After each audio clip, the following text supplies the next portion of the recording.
Graça e paz, amados de Deus, estamos aí para mais um vídeo da nossa série Teologia Paulina. Teologia Paulina, hoje é a aula de número 29, né? Você que está chegando agora, seja muito bem-vindo, não é inscrito no canal, se inscreva no canal aí, ative o sininho da notificação para você receber as novidades, né? As lives, as aulas. Sugiro que você dê uma olhadinha na nossa playlist, que nós temos outras séries de vídeos, né? Teologia para iniciantes, né? Que são mais de 86 videoaulas, né? Para ser exato, né? Para você que está começando, temos uma série de vídeos falando sobre teologia pentecostal, temos uma série de vídeos, curso de história da teologia, temos outra série de vídeos falando sobre filosofia cristã, história da filosofia cristã. Temos outra série também chamada Prolegômenos, né, que fala sobre as palavras iniciais nos estudos da teologia sistemática, enfim, muita coisa. Dá uma olhadinha lá, se inscreva no nosso canal, compartilhe esse vídeo aí, recomende para outras pessoas, dê o seu like, comente para ajudar né, a engajar o canal. Vamos falar hoje sobre Adão na tradição judaico pós-bíblica. Né? Sugiro que você assista pelo menos a última aula, porque né, a gente falou sobre Adão, né, dentro das escrituras judaicas. Né? E hoje vamos falar um pouco sobre Adão, por exemplo, o livro de Ben Sirac. Né? Ben Sirac é um livro considerado apócrifo por protestantes, né? E deuterocanônico por católicos, certo? Então, dê o seu like, se inscreva aí, compartilhe esse vídeo, e se você deseja ser nosso apoiador, fazer parte do nosso grupo da família, né, Ponte no WhatsApp, aqui embaixo tem o link do Apoia-se. A partir de R$ 5 você pode abençoar o nosso canal mensalmente, se tornar um patrono, um patrocinador, e vamos colocar você no nosso grupo do WhatsApp. Talvez você diga assim, pastor, mais R$ 5 é muito pouco para mim, eu quero ajudar com mais, com 10, com 15, com 20, R$ 5 não faço nenhum lanche aí fora. Amém. Dentro das suas posses, faça isso. Abençoe o nosso canal. Vamos colocar você no nosso grupo do WhatsApp. E quando nós batemos a meta financeira que você vai ver lá na plataforma, nós temos o intuito de sortear livro de teologia para os apoiadores, que fazem parte ali, né, do grupo do WhatsApp, certo? Então, vamos lá. Adão na tradição judaico pós-bíblica. Ben Sirac, eu estou usando aqui, para quem não sabe, o livro Teologia do Apóstolo Paulo, né, de Jim Down, da editora Paulo. Ben Sirac, o mais importante dos escritos judaicos deuterocanônicos, não muda o quadro. Na verdade, à primeira vista parece não ter um conceito real de algo que se aproxima de uma queda. Estou falando aqui do livro de Eclesiástico, que é um livro considerado apócrifo, que constam apenas as Bíblias, por exemplo, nas Bíblias católicas. Tá? Esse livro não tem na Bíblia protestante. Então, por isso que os protestantes chamam esse livro de livro apócrifo. Tá? E ali é importante, mas pastor, eu sou evangélico, eu sou pentecostal, é importante conhecer a teologia desses livros? Sim, se você é um estudioso, se você quer se aprofundar na teologia, é importante. Por quê? Mesmo sendo um livro que nós não entendemos ser inspirado pelo Espírito Santo, é um livro que vai trazer assim, o pano de fundo do que pensavam os rabinos, né, que ensinavam a teologia do século II a.C. É interessante. Então, temos nesse vídeo, Adão na tradição judaico pós-bíblica, ou seja, como eles pensavam acerca de Adão, a queda, enfim, Adão e Eva, fora dos textos canônicos. Está entendendo? Então, vamos lá. Em Eclesiástico, não é Eclesiastes, capítulo 15, versículo 14, Deus criou o homem, abre aspas, Deus criou o homem e o abandonou ao poder da sua inclinação. Fecha aspas. É o entendimento de Eclesiástico, desse autor, desse escritor, conhecido Ben Sirac. Ben significa em hebraico filho, né? Filho de Sirac. Então, Ben Sirac vai dizer que Deus cria o homem e o deixa ele a mercê da sua inclinação. Ou seja, em outras palavras, lhe concede o livre-arbítrio, né? Para ele decidir escolher entre o bem e o mal, entre obedecer a Deus ou não. Mas, como o capítulo 15, verso 15 deixa claro, e apesar de Gênesis 6:5 e 8:21, a inclinação, que é o termo hebraico yetzer, não é vista como mal. Para esse teólogo, esse escritor, esse rabino, do século II a.C., Deus permitir o homem ter essa liberdade, deixar a vontade para decidir ser obediente ou não, ele não tem o entendimento de que seja algo mal. Eclesiástico 17:1 representa a criação da humanidade, da terra, mas acrescenta e fê-lo voltar a ela novamente, ecoando Gênesis 3:19, sem qualquer indicação de que isso foi originalmente uma palavra de julgamento. Ben Sirac simplesmente nota que a vida criada por Deus era de duração limitada, conforme o capítulo 17, verso 2, e repete que Deus, abre aspas para ele, os fez à sua imagem, fecha aspas. Mas a inclinação, né, essa inclinação para escolher, digamos, o mal, digamos, a propensão para a possibilidade de cair, é novamente algo positivo. Sem mais destaque, Ben Sirac nota que o próprio Deus, abre aspas para ele, mostrou-lhes o bem e o mal, fecha aspas para ele, no capítulo 17, versículo 7. Então ele começa a trazer aqui um entendimento de que Deus os cria, homem, né, homem e mulher, Adão e Eva, lhe concedendo, né, o livre-arbítrio, e ao mesmo tempo, esse livre-arbítrio, em potencial, vai permitir, né, que eles venham cair em tentação, né, com a possibilidade, em outras palavras, Adão e Eva são criados com a possibilidade de que eles podem cair, a partir do momento que eles têm o livre-arbítrio de escolher obedecer ou não, que é um tema muito debatido, né? Tipo, se Deus sabia que Adão e Eva iria cair, por que os criou com essa possibilidade, com o potencial de desobedecer a Deus, né? Isso é um tema debatido entre filósofos, né, principalmente por teólogos ao longo dos séculos. E aí, ele diz aqui que o Ben Sirac, falando sobre Adão, no escrito apócrifo que está falando sobre Adão, né, são livros que nós não consideramos inspirados, mas traz luz ao pensamento, à teologia dos rabinos do século II a.C. Né? Demais. Sem mais destaque, Ben Sirac nota que o próprio Deus mostrou-se-lhe o bem e o mal, e concedeu-lhes a ciência, repartiu com eles a lei da vida, fez com eles uma aliança eterna. Tudo isso está lá em Eclesiástico, capítulo 17, versículo 11 e 12. Não é que Ben Sirac não tivesse uma ideia do pecado humano, muito pelo contrário, como a própria imagem seguinte demonstra claramente, no capítulo 17, versículo 25 até o capítulo 18, verso 4, os humanos são pecadores e mortais. Apenas acontece que essa condição humana não é atribuída a um ato primevo de desobediência e consequente punição. Até mesmo no capítulo 40, o eco de Gênesis 3,19 parece ser usado apenas para servir ao pensamento de que o trabalho penoso e a expectativa da morte não são sorte comum. A morte é simplesmente a sentença do Senhor para toda a carne. Então, dentro dessa teologia, ele entende que, quase que praticamente concordando, né, com a tradição de Gênesis, o homem cai, o homem torna-se um pecador, o homem se rebela contra Deus, né? Em certa medida, todo pecado contra o Senhor é uma rebelião, né? E traz a morte, a sentença de morte para toda a carne. Ou seja, o autor Ben Sirac ele também entende que o fato de Adão ter caído, trazendo morte para ele e também para seus descendentes, é fato notório na humanidade. Houve uma sentença sobre toda a carne, ou seja, sobre todos os homens. E é uma teologia que muitos de nós concordamos, sim ou não? Que nós herdamos uma natureza caída. Os teólogos usam a expressão natureza adâmica, certo? Ao herdar essa natureza, consequentemente, quando você se casa e vai gerar filhos, obviamente automaticamente você gera seres humanos nascidos no pecado, nesse sentido de que todo ser humano nasce com essa natureza caída. E aí entra outras questões também, né? Vai entrar outras questões da teologia, sobre a questão da transmissão do pecado, como é que se dá a transmissão do pecado, né? Que Agostinho vai discutir isso aí, coisa para outro vídeo, né? Há, entretanto, uma exceção a essa ênfase predominante de Ben Sirac. Eclesiástico 25, verso 24, ele diz o seguinte: foi pela mulher que começou o pecado, por causa dela todos morremos. Né, quando você vai falar sobre queda, é interessante isso, né? Fecha aspas, né? Para Ben Sirac aqui.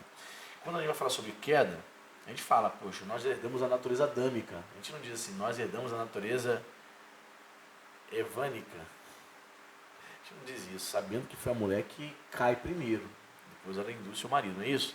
É interessante isso, né? A mulher cede primeiramente ao pecado, depois o homem. Mas quando vai se dizer, falar em termos gerais sobre a queda do homem, dizemos que o homem caiu.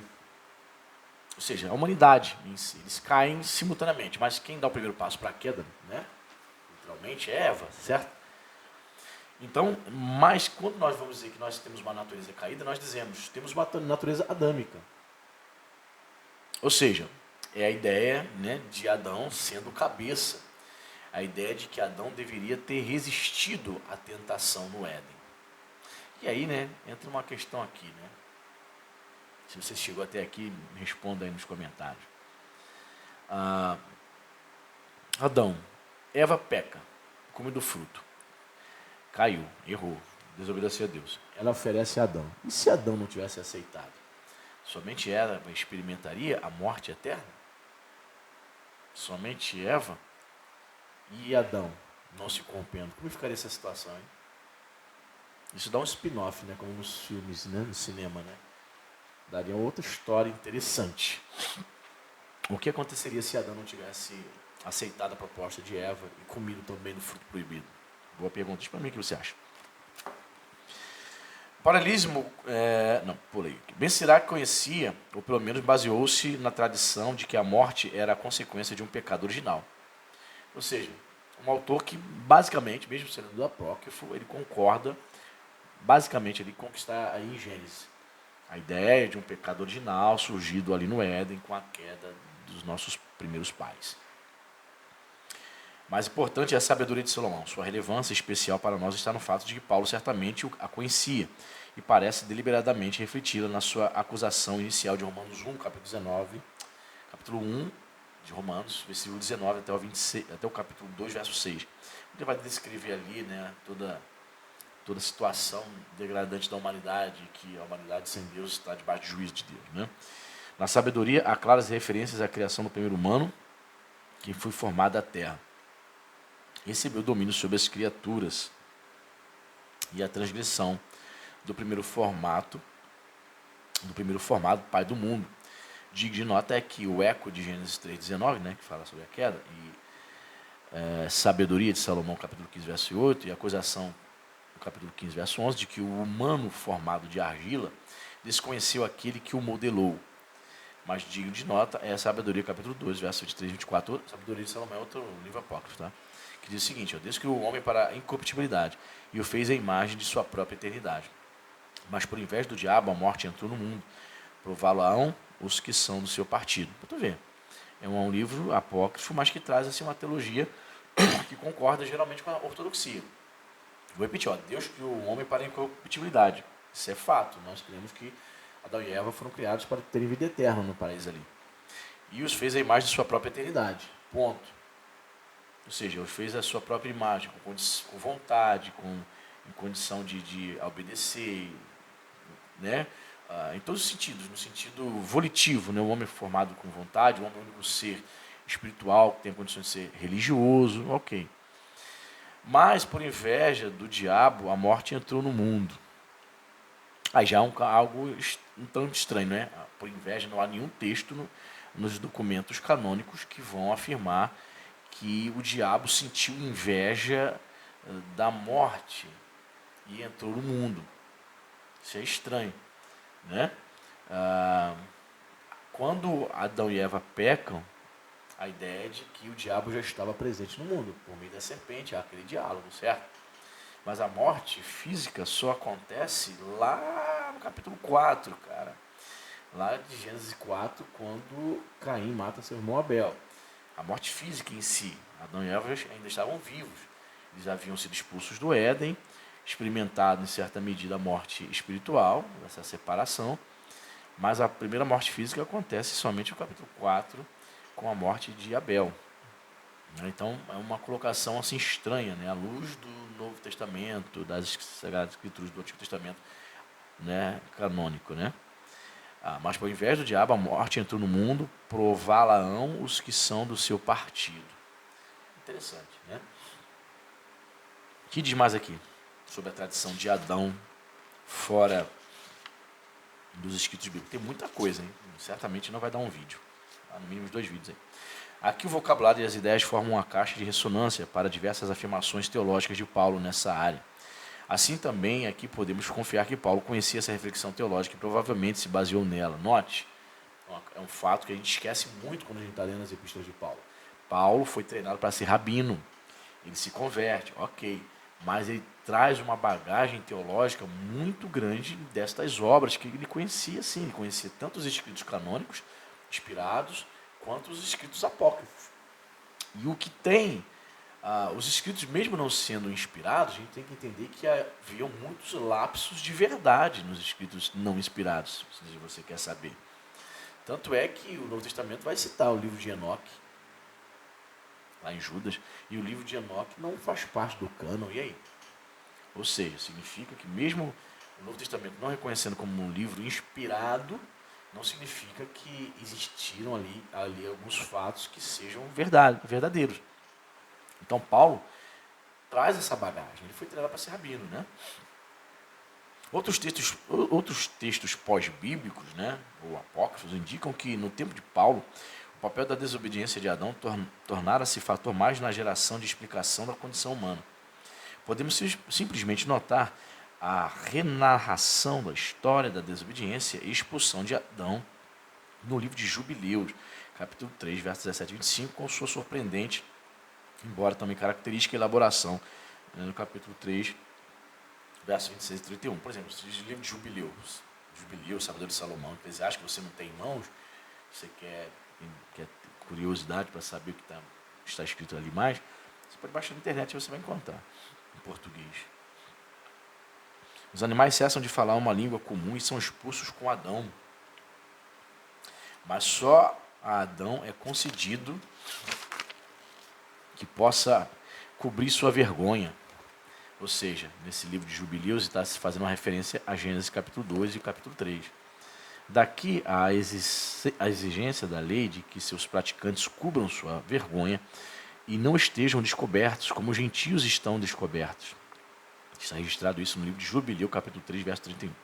A implicação de promiscuidade como característica dos gentios reflete-se em Romanos 1, 24 a 27. Todavia isso, mais provavelmente, reflete uma tradição judaica mais geral do que simplesmente jubileus. Filon, né, que foi um filósofo judeu, platonista, contemporâneo dos apóstolos, parece ter pensado que a falha humana é o resultado inevitável da constituição humana.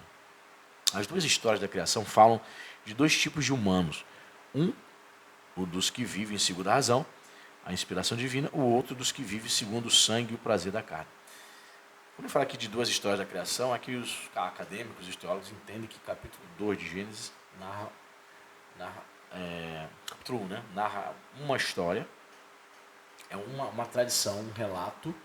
No capítulo 2 seria um outro relato da criação separado. E que Moisés, né, uma maioria dos teólogos entendem que foi Moisés que escreveu, teria unido esses dois relatos, capítulo 1 e capítulo 2, tá? Só para você situar. As duas histórias da criação falam de dois tipos de humanos. Um dos que vive segundo a razão, a inspiração divina. O outro dos que vive segundo o sangue e o prazer da carne. O último tipo é um torrão de terra moldado, o outro é a impressão fiel da imaginação divina. Mas a dupla alusão à segunda história da criação, Gênesis 2:7, indica que Filon também pensava em cada ser humano. Consequentemente, é a aithesis, termo grego para percepção dos sentidos, e o prazer dos sentidos que levam a razão à escravidão. Esta é a interpretação que Filon dá à tentação por meio da mulher, pois como a razão corresponde ao homem, assim a percepção pelos sentidos corresponde à mulher. Só para entender, Filon era um cara, né, um filósofo judeu, platonista, seguia Platão, foi um cara que usou e abusou da interpretação alegórica, quando ele ia comentar sobre o Antigo Testamento. Tá? Então, ele culpa aqui a mulher pela queda. Quando ele olha para Gênesis capítulo 2, ele vê ali uma indicação, uma narração da criação, culpando a mulher, dizendo que a mulher representaria, né, a humanidade, o homem entregue à percepção dos sentidos. Ou seja, representa o homem inclinado à sua carnalidade, pelo fato de ter cedido à tentação. Né? que mais que diz aqui? Esta é a interpretação que o filho da tentação foi feita por meio da mulher, pois como a razão corresponde ao homem, assim a percepção pelos sentidos corresponde à mulher. E assim a mulher torna-se para ele o começo da vida culpável. E o prazer corporal, tudo entre aspas, né? Retom somatom redonné é o começo dos erros e violações da lei. O resultado é a corrupção da imagem divina. Interessante, né? Porque como se dá a tentação? Equivocadamente, né? Muitas pessoas ao longo dos séculos interpretaram comer do fruto como um ato sexual. Não tem nada a ver, pessoal. Adão e Eva mantinham relações sexuais normalmente com marido e mulher antes da queda. Então, o comer do fruto não tem nada a ver com o ato sexual. O comer do fruto foi literal. Comer do fruto vai falar sobre apetite, né? Saciar o apetite. A ideia de que ela não resistiu à tentação de saciar seus apetites carnais. Então, note que Filon começa a trazer os desdobramentos dessa ideia de que Eva cedendo, Eva e Adão no caso, Adão e Eva cedendo à tentação e comendo do fruto, cederam seus apetites carnais, representando ali todo o indivíduo que segue as suas percepções, seus instintos carnais, né? Muito bem. O que mais aqui? Foi a recepção do conhecimento da sua nudez que foi, para os humanos, o começo do mal. O desejo do prazer traz a morte espiritual, fazendo a criança nascida da terra entregar-se à terra da qual foi formada e afastar-se do céu. A alma voltando-se para a terra, ou seja, a morte física. A vida de Adão e Eva surgiu provavelmente pouco depois de Paulo. Aí tem uma outra obra aqui também, livros trazendo a tradição sobre a vida de Adão, chamada Vida de Adão e Eva, já lida nos tempos aí de Paulo, né? Mas apresenta alguns paralelos impressionantes com Paulo. Mais notáveis são as passagens que se referem ao nosso tema, a transformação de Satanás de si mesmo no brilho de um anjo, a localização do paraíso no terceiro céu. Olha só que interessante. Essa obra é a Vida de Adão e Eva, traz assim umas passagens assim que tem paralelo com Paulo, né? Paulo vai dizer que Satanás se transforma em anjo de luz. Então essa obra também fala, né? Essa obra também fala que o paraíso fica no terceiro céu, né? Sabe-se que os judeus, séculos antes, diziam que haviam 7 céus, né? Deus habitaria no 7º céu. Paulo vai dizer que existe 3 céus, né? A morada de Deus seria o terceiro céu. E essa obra, curiosamente também, essa obra, a vida de Adão e Eva, traz esse detalhe. Olha só, será que Paulo conhecia essa obra? O que mais que diz aqui? A identificação da iptimia, o desejo, como a raiz de todo o pecado. Paulo também disse isso. A concupiscência da carne. E o tema da morte ganhando domínio sobre toda a nossa raça, como resultado da transgressão de Adão e Eva. Também é de relevância notar que a imagem de Deus parece permanecer não atingida pela expulsão do paraíso. Enquanto Adão lamenta, abre aspas, que fui alienado da minha glória com a qual eu estava revestido, fecha aspas. Tudo aqui são narrativas fora do contexto nosso de escritos inspirados. Veja o que eles falavam sobre Adão, né? Tendo em vista as reflexões acima sobre Gênesis 2 e 3, também podemos observar que, de acordo com o Apocalipse de Moisés, sim, tinha Apocalipse de Moisés, existe, né? Apocalipse de Pedro, Apocalipse de Paulo, várias obras apócrifas escritas ali no 1º, 2º século ali, da era cristã. Então, tendo em vista essas reflexões, também podemos observar que, de acordo com o Apocalipse de Moisés, abre aspas, o trono de Deus foi preparado onde esteve a árvore da vida, fecha aspas. Olha só que citação interessante. E que a promessa a um Adão fiel foi de ressurreição e acesso renovado à árvore da vida. Abre aspas para essa obra aí, ó. Apocalipse de Moisés. E serás imortal para sempre. Fecha aspas. Capítulo 28, versículo 4. Ideia de que Adão iria ressuscitar.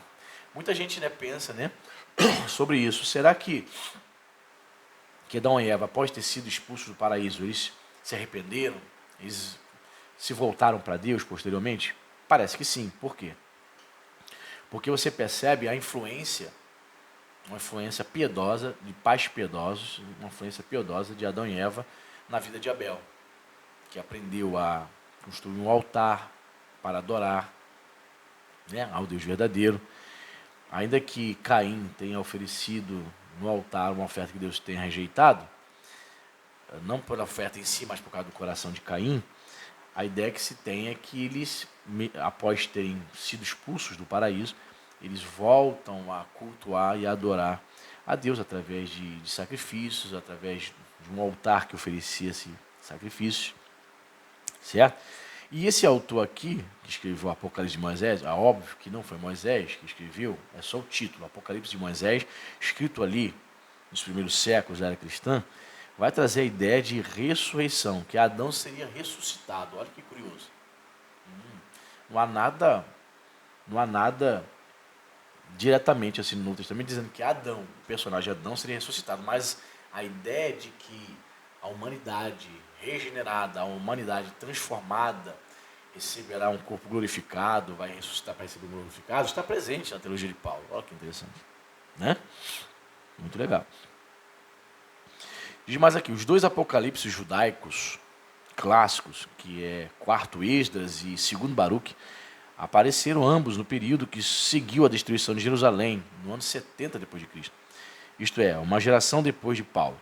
Mas o grau de continuidade com motivos já desenvolvidos sugere que em nossa área de interesse imediato podem refletir temas já correntes na teologização judaica do tempo de Paulo. Assim, notamos que nas narrativas de Esdras e quarto Esdras, que é um livro apócrifo, há algo com a mesma ambivalência de Romanos capítulo 5, verso 12 ao 14, sobre a responsabilidade pela morte universal. A ideia de que Adão encabeça a morte espiritual da humanidade. Né? Adão seria o cabeça federal, que esse é o termo teológico. Né? Isso está presente em Romanos capítulo 5. Paulo vai dizer, por um homem veio o pecado no mundo, entra o pecado no mundo. Adão encabeça isso. Mas por meio de Jesus, o homem alcança a redenção, a reconciliação com Deus, por meio de Jesus Cristo. Interessante. Então isso está presente, né, nos textos apócrifos de quarto Esdras. Adão transgrediu o mandamento e imediatamente tu, Deus, instituíste, abre aspas para Esdras, né, quarto Esdras, que não é o Esdras lá que a gente conhece no texto bíblico, tá? É uma pessoa que escreveu essa obra no primeiro século da era cristã e colocou lá Esdras para dar crédito, né, à sua obra. Eles são chamados pseudepígrafos, ou seja, falsos escritos, no sentido de que não foi aquela pessoa que escreveu o Apocalipse de Moisés. Não foi Moisés que escreveu isso no primeiro século, Moisés estava morto há milhares de anos. Certo? Adão transgrediu o mandamento e imediatamente tu, Deus, instituíste a morte para ele e seus descendentes. Fecha aspas.